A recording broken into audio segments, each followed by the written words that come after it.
जो पूजा कंपाइल करके लाई है हमारे पास। पूजा बताइए। बिल्कुल, आरबीआई के बुलेटिन में उन्होंने ये चीज़ हाईलाइट की कि इस बार का जो एफडीआई रहा है वो तमाम ग्लोबल टेंशन और जिस तरीके से वॉर की सिचुएशन बढ़ रही है, टैरिफ की वजह से भी हमने देखा कि काफ़ी सारे आउटफ्लोज यहाँ पर निकले थे। एफआईएस की बिकवाली भी काफ़ी हुई थी उस दौरान, लेकिन देखा गया कि FY 26 की जो शुरुआत हुई है वो काफ़ी अच्छी रही है और अप्रैल महीने में जो नेट एफडीआई इनफ्लो रहा वो 35 महीने के ऊपरी स्तर पर देखने को मिला है। और ये कल ही की रिपोर्ट है, आरबीआई ने जारी की है और इसमें अप्रैल में नेट एफडीआई इनफ्लो $3.9 बिलियन रहा, जो कि अगर 2024 के अप्रैल महीने की तुलना करेंगे तो करीब दोगुना हो चुका है।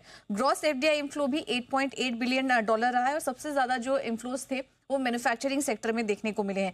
आरबीआई ने यह भी हाईलाइट किया कि अगर एफडीआई इनफ्लो के मामले में देखें तो भारत ग्लोबली 16वें स्थान पर है और पिछले 5 साल में सबसे ज्यादा जो निवेश बढ़ा है वो डिजिटल ग्रीनफील्ड में रहा है, जिसमें कि $114 बिलियन के निवेश देखने को मिले। अब आरबीआई ने जो 3 चीजें हैं जो हाईलाइट की हैं जिसकी वजह से सुधार यहाँ पर देखने को मिला। पहला तो इंडिया पाकिस्तान के बीच जो सीज फायर था वहां से एक सेंटीमेंट में सुधार देखने को मिला।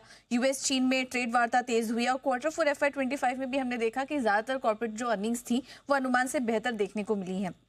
अगर आप ट्रेंड देखेंगे ग्रॉस एफडीआई का तो अप्रैल 2025 में जैसा कि हमने को बताया कि 8.8 रहा है। मार्च 2025 में 5.9 बिलियन था, जिससे कि अगर मंथ ऑन मंथ देखेंगे तो अच्छी खासी बढ़त यहां पर देखने को मिली और पिछले साल ये आंकड़ा $7.2 बिलियन के पास रहा है। तो काफी अच्छे नंबर्स इस बार देखने को मिले।